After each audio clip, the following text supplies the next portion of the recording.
সুবল রে, যে খেলা প্রত্যেক দিন খেলি সেই খেলা আজকে আর ভালো লাগছে না। সুবল বলছে কানাই, কানাই তোর কি হয়েছে ভাই? যে খেলা আমরা প্রত্যেক দিন খেলি সেই খেলা তোর আজকে ভালো লাগছে না? গোবিন্দ বললেন সুবল, তুই না আমার মরম সখা, তুই মরম সখা হয়ে বুঝতে পারলি না আমার মনের কথা। আজকে তুই মরম সখা হয়ে যদি আমার মনের কথা না বুঝতে পারিস তাহলে আর কে বুঝবে বল? ভক্তমণ্ডলী, ভক্তিমতী মায়েরা, চলুন একটু জেনে নিয়ে যা এই সুবল সখা ভগবান শ্রীকৃষ্ণের মরম সখা হলো কিভাবে। এই সুবল সখা আগের জন্মে কে ছিল আর কি এমন সৌভাগ্য করেছিল যে এই যুগে ভগবানের প্রিয় সখা হয়ে জন্মগ্রহণ করল শ্রীধাম বৃন্দাবনী। মায়েরা, এই সুবল ত্রেতা যুগে মা সরমা বিভীষণের একমাত্র পুত্র ছিলেন তরণী সেন। মায়েরা, আমরা সবাই জানি যে রাম রাবণীর চিরশত্রু, তাই তো? সবাই তো জানি যে রাম রাবণের চিরশত্রু, কি আপনারা তাই জানেন? হরি বল। কিন্তু মায়েরা, রাম রাবণীর চিরশত্রু নয়। বলে রাবণের বাইরেটা সবাই দেখেছি কিন্তু ভিতরটা কেউ দেখেনি। যখন মেঘনাদ বধ হয়ে গেল তখন রাবণ রাজা চোখের জলে বদল ভাসিয়ে বলছে, প্রভু প্রভু, আজকে আমি এই দিনটার জন্য কবে থেকে বসে আছি, কবে তুমি আসবে আর কবে তুমি আমায় উদ্ধার করে নিয়ে যাবে। আর যে সহ্য করতে পারি না ঠাকুর। মায়েরা,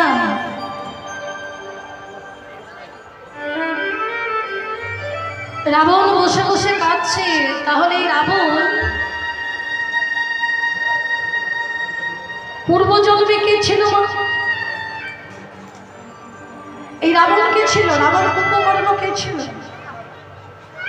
এই রাবণ কুম্ভকর্ণ ছিল বৈকুণ্ঠের দ্বার রক্ষী জয় আর বিজয়। এ বড় করুণ কাহিনী। এই জয় বিজয় মা লক্ষ্মী আর প্রভু শ্রী নারায়ণের সেবা করতেন। একদিন মা লক্ষ্মী জয় বিজয়কে বলছে, জয় বিজয় শোনো বাবা, প্রভু বিশ্রাম নিচ্ছে, দেখো দেখো কেউ যেন প্রবেশ না করে, প্রভুকে যেন বিরক্ত না করে।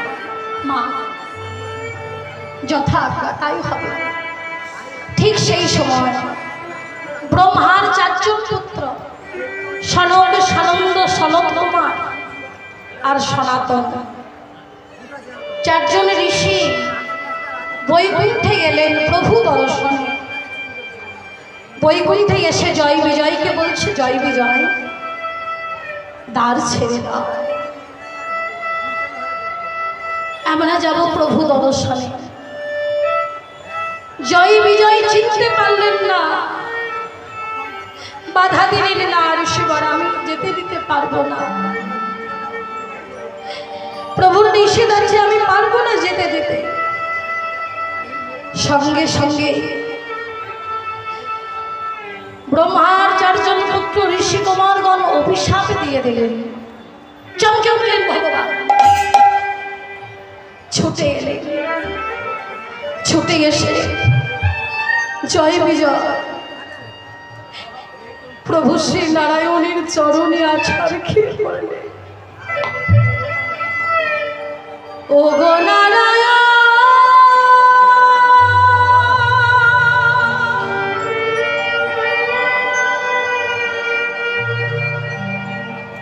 ও গো নারায়ণ,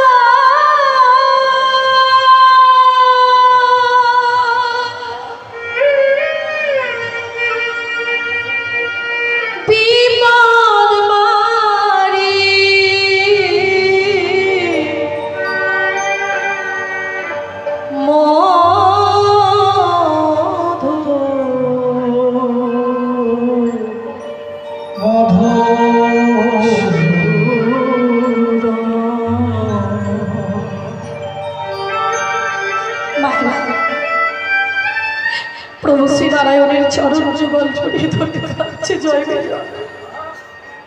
প্রভু প্রভু আমাদের তো কোনো দোষ ছিল না,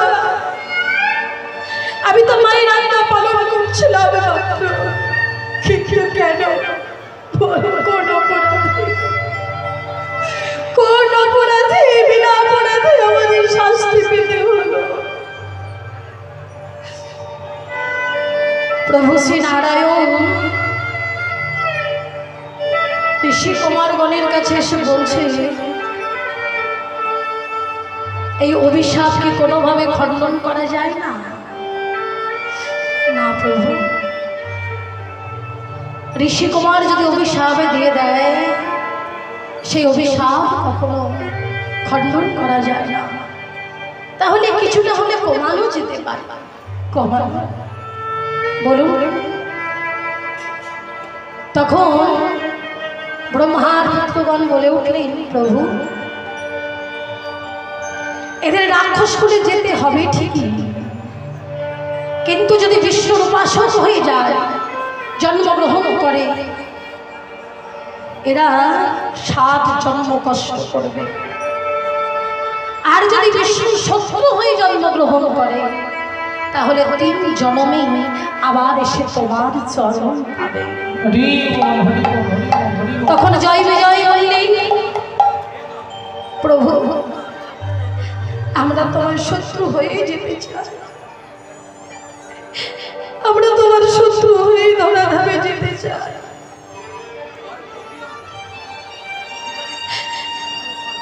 প্রভু কথা তুমি তুমি নিজ গুণে কৃপা করে আমাদেরকে উদ্ধার করবে, তুমি আমাকে আমাদের বোধ করবে। কথা দাও, কথা দাও প্রভু। তথাস্তু। জয় বিজয়, তোমরা যাও। আজকে ভক্তির জন্য ভগবান সবসময় কাঁদে। মায়েরা, যদি কারোর গরু খুলে গিয়ে যদি অন্যের ফসল খেয়ে নেয়, তাহলে সেই মাসুলটা কিন্তু গৃহস্থকেই দিতে হয়। ঠিক ঠিক, ভক্ত যদি কোনোভাবে অপরাধ করে, সেই ভুলের মাসুলটা ভগবানকে দিতে হয়। তাই আজকে সেই জয় বিজয় সত্যযুগে জন্মগ্রহণ করলেন, হিরণ্যাক্ষ হিরণ্যকশিপু রূপে বধ করেছিলেন কে? ভগবান শ্রী হরিনারায়ণ। হরি বল, হরি বল। তারাই 2 ভাই পিতা যুগে জন্মগ্রহণ করল, রাবণ কুম্ভকর্ণ। আবার তারাই 2 ভাই দাপর যুগে জন্মগ্রহণ করল, শিশুপাল দর্পবক্র। আজকে রাবণ কাঁদছে, তখন সেই কান্না শুনিয়ে ছোট্ট একটা ছেলে তরুণী এসে বলছে, দাদু ও দাদু, হ্যাঁ বলি কি, এমন করে তুমি কাঁদছো কেন? এমন করে তুমি কাঁদছো কেন? কি হয়েছে তোমার?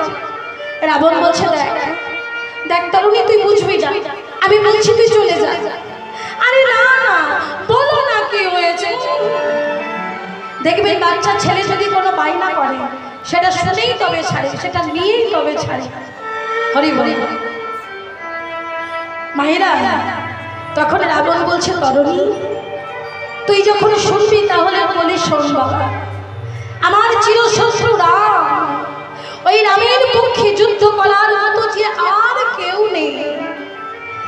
সঙ্গে সঙ্গে তরুণী বলছে, কেন? আমি তো রয়েছি, আমি যাব যুদ্ধ করতে। তরুণী তুই যে অনেক ছোট বাবা, তুই যুদ্ধ করতে পারবি না। দাদু তুমি তুমি আমাকে আদেশ দাও, অনুমতি দাও, আমি যাব যুদ্ধ করতে। বারবার যখন বিরক্ত করছি, বারবার যখন বিরক্ত করছি, রাবণ রাজা বিরক্ত হয়ে বলেন, যা তরুণী, আমি তোকে আদেশ দিয়ে দিলাম। ছোট্ট তরুণী কিচ্ছুই জানে না।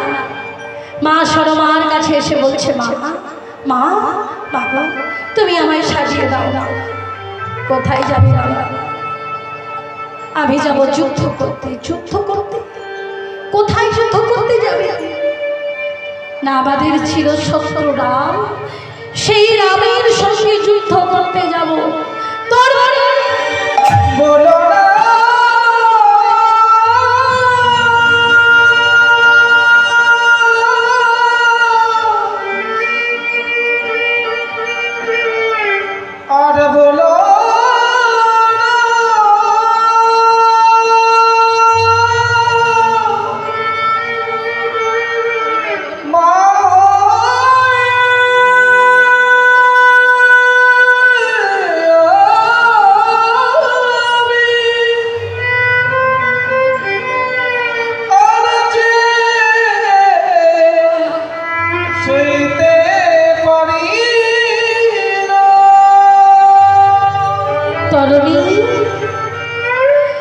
তোকে কে বলে দিল বাবা রাম আমাদের চিরশত্রু?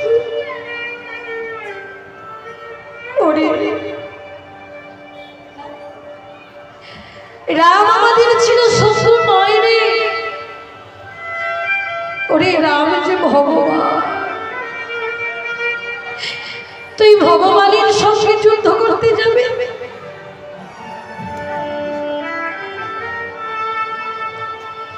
তুই ভগবানের সঙ্গে যুদ্ধ করতে যাবে বাবা? আয় আয়, তুই নিজে যখন ভগবানের চরণে যেতে চাইছিস, তুই নিজে যখন ভগবানের চরণে যেতে চাইছিস, আমি মা হয়ে তোকে আর বাধা দেব না। মায়ের আমাদেরও তো সন্তান আছে, আমাদেরও তো সন্তান আছে। আমাদের সন্তানেরা যদি ভগবানের চরণে আসতে চায়, আমরা বলে, যদি আমাদের ঘরের ছেলে মেয়েরা বলে মা একটু হরিনাম শুনে আসি, কীর্তন শুনে আসি, আমরা নিষেধ করি। বাবা পড়াশোনা আছে, লেখাপড়া করতে হবে, তোকে মানুষের মতো মানুষ হতে হবে। হরিনাম কি শুনবি, কীর্তন কি শুনবি? কীর্তন শুনতে যেতে হবে না। কিন্তু মা সারমা তরুণীকে বলছে, তরুণী তুই যখন যেতে চাইছিস গোবিন্দের রাতুর রাঙা চরণে, ভগবানের রাতুর রাঙা চরণে, আয় আয় আয়, আমি তোকে সাজিয়ে দেব বাবা। আমার মনের মতো করে তোকে আমি সাজিয়ে দেব। জানিস বাবা, এই জগতে সব মায়েরা সোনার অলঙ্কারের উপর অলঙ্কার, ফুলের অলঙ্কার দিয়ে নিজ সন্তানকে সাজিয়ে দেয়। কিন্তু আমি কি করব জানিস? আমি আজকে তোকে সর্বাঙ্গে রাম নাম লিখে দিই, আমি তোকে সাজিয়ে দেব। যে পথে তোর বাবা গেছে, সুন্দর করে বাবা সর্বাঙ্গে রাম নাম লিখন করে দিই, সাজিয়ে দিয়ে তরুণী মায়ের চরণে প্রণাম করেছে। মা মা আশীর্বাদ করে দাও। মা সরমা বলছে, ওরে তরুণী, এই জগতে কোনো মা কোনো দিন যা না করেছে, আজকে আমি তোকে তার আশীর্বাদ করব।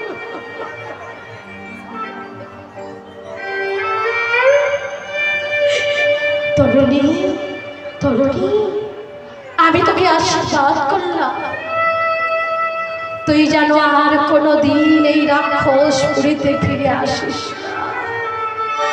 ছোট্ট তরুণী কিছুই বোঝে না, কিছুই জানে না। মা আশীর্বাদ করলো না, মা অভিশাপ দিল। চলে যা তাই হরি হরি বল, আমার প্রভুর চরণে,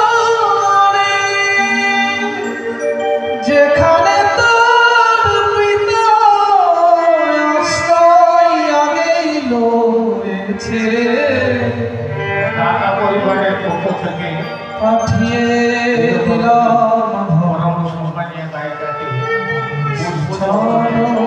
অভিষিক্ত করছে।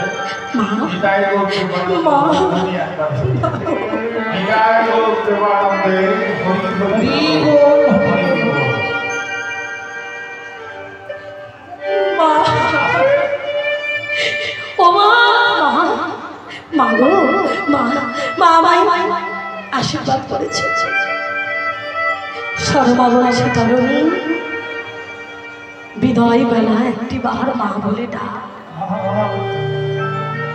মা শর্মা জানে তরুণী আর কোনোদিন এই রাক্ষসপুরীতে ফিরবে না। একটি বার আমায় মা বলে ডাক বাবা। মা গো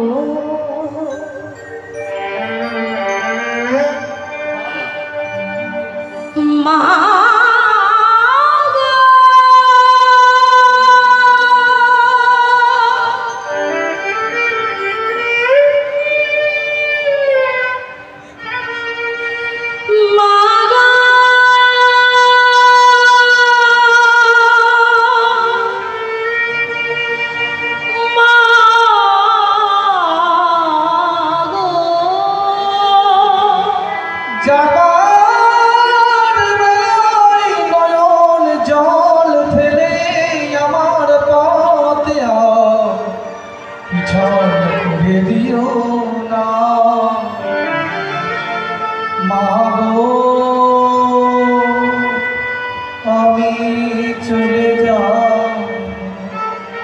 তরণী চলে গেল।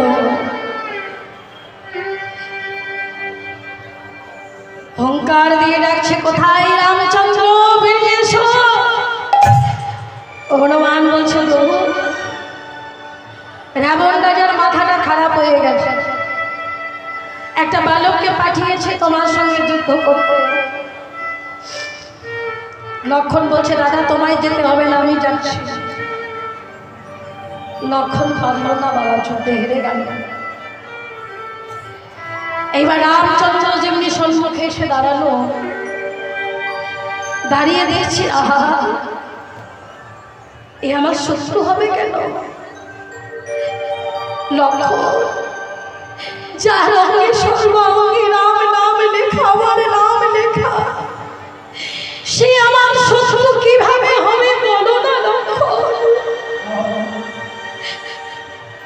কোথায় কোথায় বিভীষণ, বিভীষণ, বিভীষণ, প্রভু বিভীষণ দেখো তো ছেলেটাকে চেনো কিনা। বিভীষণ যেমনি তাকিয়েছে দেখছে আর অন্য কেউ নয়। বিভীষণ দেখছে আমার করুণী, প্রভু তুমি আমায় পরীক্ষা করছো। জানি আমি জানি যারা ভগবানের নাম করে, যারা ভগবানকে ভালোবাসে, ভগবান তাকে কাঁদায়, ভগবান তাকে পরীক্ষা দেয়। কিন্তু প্রভু আমি কিন্তু তোমার এই পরীক্ষায় হেরে যাব না।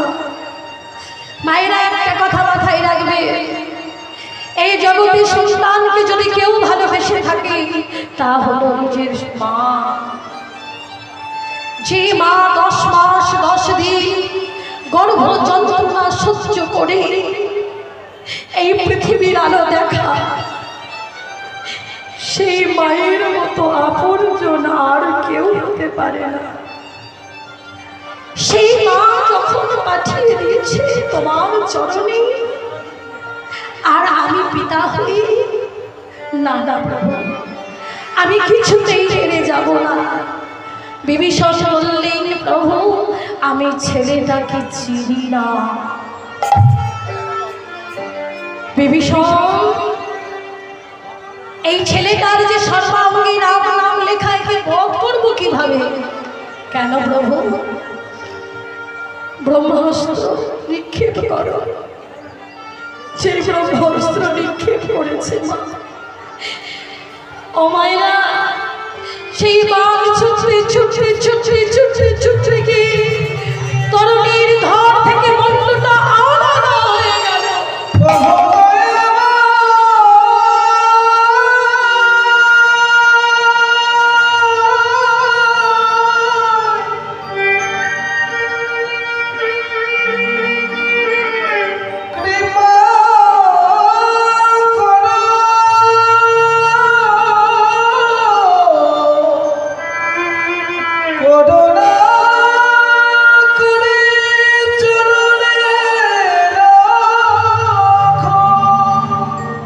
বিভীষণ ছুটে গিয়ে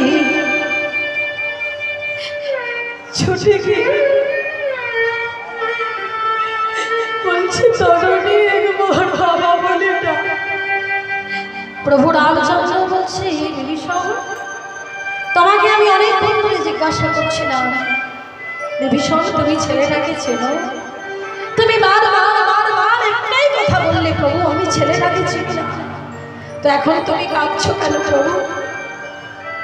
কে জানো আমার একমাত্র পুত্র তরুণী। প্রভু তোমার কাছে কোনোদিন আমি কিছু চাইনি, আজকে তোমার কাছে আমি চাইব তুমি আমায় দেবে। বলো বিভীষণ তুমি কি চাও প্রভু? আমার এই তরুণকে জানো তুমি কোনোদিন? প্রভু হে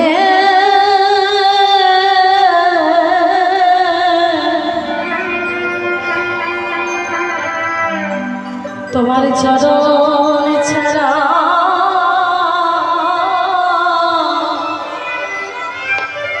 করো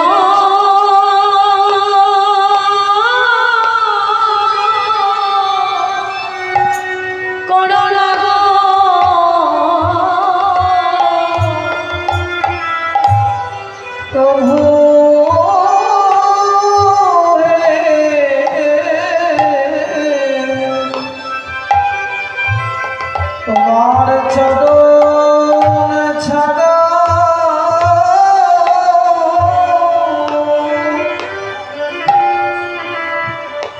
আমায় কোনো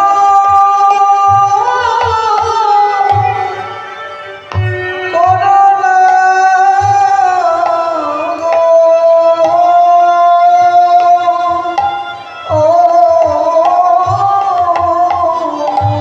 তোমার এই চরণে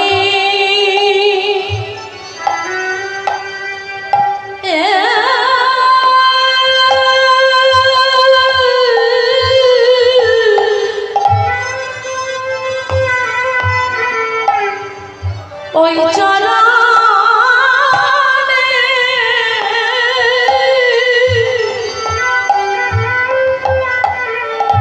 পাশে রেখো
তোমার এই পুত্র মৃত্যুর সময় সুবল বলেছে। সুবল বলতে ভগবানের নাম বদলে বলেছে মায়েরা। দেখুন আজকে যে আমাদের সাধু সঙ্গ, আজকে যে আমাদের ভক্ত সঙ্গ, এই যে অভ্যাসটা আমরা প্রতিনিয়ত করছি কিসের জন্য বলুন তো? যেদিন এপার থেকে ওই পারে যাব সেই দিন যেন প্রভুর নামটা বলতে বলতে এই ভব সংসারের মায়া ত্যাগ করে আমরা যেতে পারি। তাই গৌর হরি বল। প্রেমানন্দে হরি বল, হরি বল।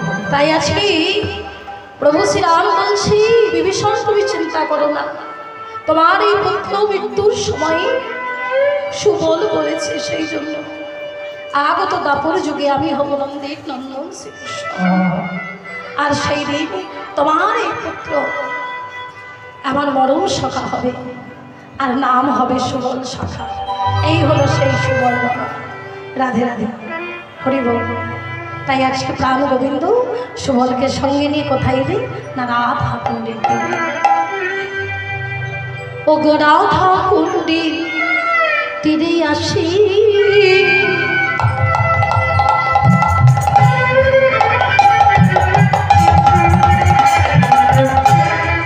কুসুম কাননে বসি, আর রাধা কুণ্ডে তীরে আসি, কুসুম কাননে বসি।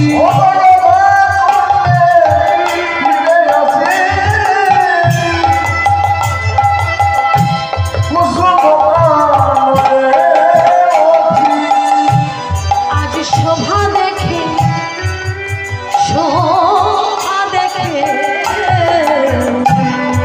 অতিও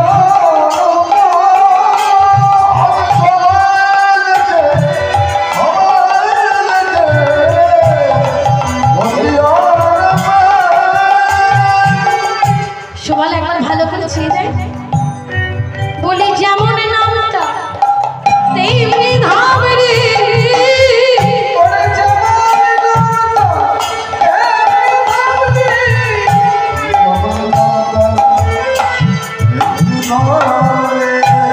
একবার ভালো করে চেয়ে দেখ ভাই, যেমন নামটা তেমনি ধাম রে,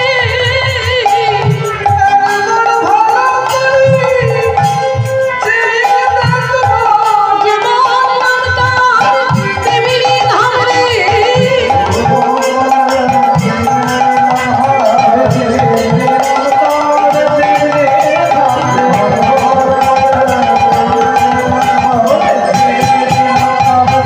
হরি হরি হরি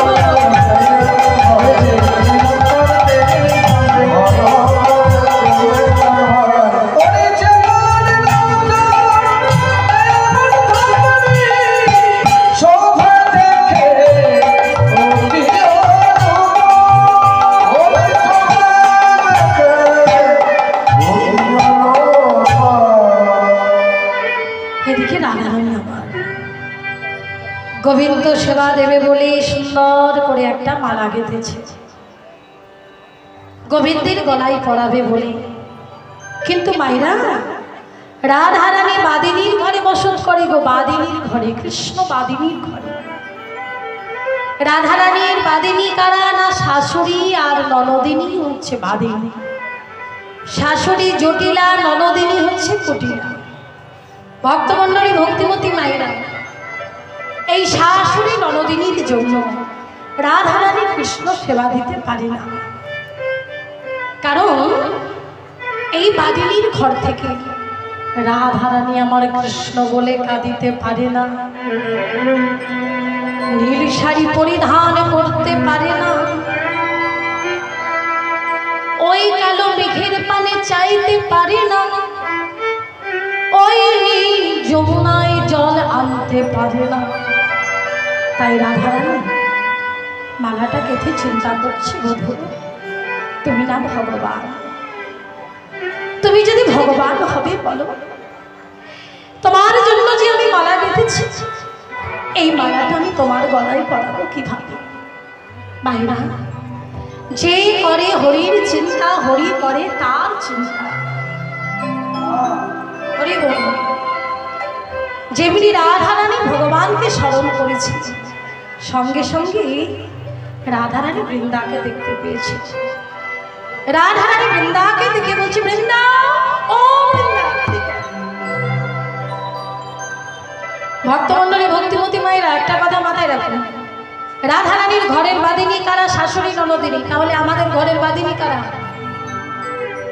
শাশুড়ি ননদি। আমাদের ঘরের বাদিনী কারা? ওই দেখো মা আবার মুখে হাত দিয়ে হাসছে। হরি বলি, কি আমাদের ঘরের বাদিনী শাশুড়ি ননদিনী? বলে না না না, আমার ঘর বলতে যে ঘরে আমরা ফিরে যাবো না আমার ঘর, আপনার ঘর না। আরে বাবা, আমার যদি কিছু থাকে সেটা হলো আমাদের এই দেহ ঘর। এই দেহ ঘরটা আমার বললেও কিছুক্ষণের জন্য বললেও বলতে পারি, হরি বল। কিন্তু মায়েরা, এই আমাদের ঘরের বাদিনী হচ্ছে 10টা ইন্দ্রিয় আর 6টা রিপু, যাদের জন্য আমরা কৃষ্ণ ভজন করতে পারি না, যাদের জন্য আমরা গোবিন্দের সেবা দিতে পারি না। হরি বল, হরি বল। পারি না, কখনো পারি না। হরি বল। 10 ইন্দ্রিয় আর 6টা রিপু, এদের জন্য আমরা ভগবানের সেবা দিতে পারি না। তাই দেখুন, রাধারানী বৃন্দাকে ডেকে বলছে, বৃন্দা, আমি যে মালা গেঁথেছি এই মালাটা আমার গোবিন্দের গলায় পরিয়ে দিয়া। ওমা, একটা কথা মাথায় রাখবেন, ভগবান কিন্তু সবসময় ভক্তকে রক্ষা করে। ভগবান ভক্তকে সবসময় রক্ষা করেন, তার প্রমাণ দৃষ্টান্ত না দিলে সিদ্ধান্তে আসা যায় না। আজ থেকে 400 বছর আগেকার কথা বলছি বাবা। জয়মাল্য নামে একজন রাজা ছিল, তার নিত্য কর্ম ছিল ভগবানের সেবা পূজা করা। হরি বল। তো একদিন রাজা জয়মাল্য সকলকে জানিয়ে দিলেন যে শোনো, সেনাপতি মন্ত্রী যারা যারা ছিল সবাইকে জানিয়ে দিলেন যে শোনো, আমি মন্দিরে যাচ্ছি, আমি যতক্ষণ পর্যন্ত মন্দির থেকে বাহির না হব ততক্ষণ কিন্তু আমাকে তোমরা কেউ ডাকবে দিব। রাজা জয়মাল্য চলে গেল মন্দিরে ভগবানের সেবা পূজা করতে। লক্ষ্য রাখবেন, এইবার ওমা দেখুন, এই রাজা জয়মাল্য তো মন্দিরে বাবা চলে গেল, কিন্তু কুশল রাজ নামে একজন রাজা ছিল, সবসময় চাইতো যে জয়মাল্যর যে রাজ্য আক্রমণ করতে। এই খবরটা যখন শুনতে পারলো কুশল রাজ, সঙ্গে সঙ্গে রাজ্য আক্রমণ করল। কিন্তু বাবা, সেনাপতি মন্ত্রী সবাই ঘর বাহির করছে, কেউ তো যুদ্ধ করতে যেতে পারছে না, রাজার অনুমতি ছাড়া যাবে কিভাবে? বেলা তখন 10টা বাজে, রাজা যখন মন্দির থেকে বার হয়েছে তখন সবাই হন্তদন্ত হয়ে গিয়ে বলছে, রাজামশাই, রাজামশাই সর্বনাশ হয়ে গেছে। কি হয়েছে? কুশল রাজ রাজ্য আক্রমণ করেছে। ঠিক সেই সময় একজন সেনাপতি ছুটে এসে বললেন, মহারাজ, মহারাজ, কুশল রাজ বন্দী হয়েছে। কুশল রাজ বন্দী হয়েছে, নিয়ে এসো আমার কাছে। মায়েরা কুশল রাজকে নিয়ে আসা হলো জয়মাল্য রাজার কাছে। কুশল রাজ বলছে, রাজামশাই, আপনার সেই সেনাপতি কোথায়, যে সেনাপতি একাই আমাদের সকলের সঙ্গে যুদ্ধ করে সকলকে পরাজিত করেছে, সে কোথায়? তখন রাজা জয়মাল্য বলছে, আবার কোন সেনাপতি দেখতে কেমন? বলছে, আপনার সেনাপতি গায়ের রংটা হচ্ছে কালো। আচ্ছা বলুন তো, কোন ঘোড়ার পিঠে চেপে আমার সেনাপতি যুদ্ধ করেছে? ঘোড়াটার যে বর্ণনা দিলেন সেই বর্ণনা অনুযায়ী ঘোড়াশালে গিয়ে দেখলেন সত্যই তখনও পর্যন্ত সেই ঘোড়াটা যেন হাঁপাচ্ছে। মন্দিরে ছুটে গিয়ে বললেন, ভগবান, ভগবান, আমি তোমার সেবা করছিলাম বলে তুমি নিজে ভক্তের মান রেখেছো, তুমি নিজে ভক্তের মান রেখেছো দয়াময় প্রভু। মায়েরা যদি ভগবানের চরণে বিশ্বাস ভক্তি রেখে কেউ ভগবানের সেবা পূজা করে, ভগবান তাকে কৃপা করবেই করবে। নিতাই গৌর হরি বল, হরি বল, হরি বল।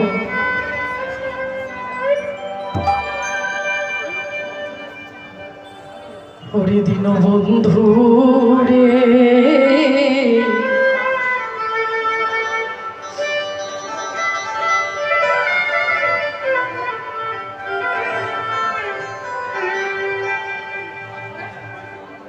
হরি বল। রাধে রাধে।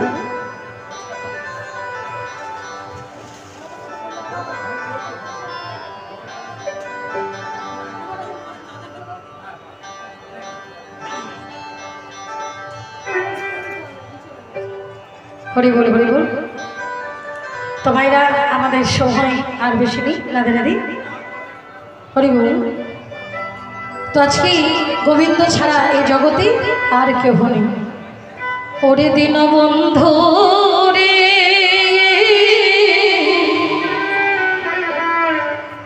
তুমি বিনা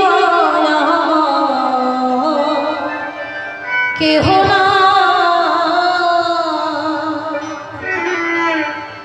দীনবন্ধু রে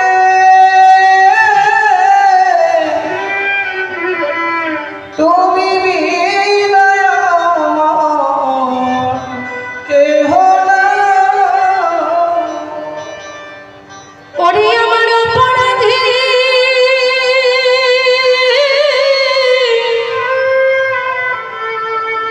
ওরে আমার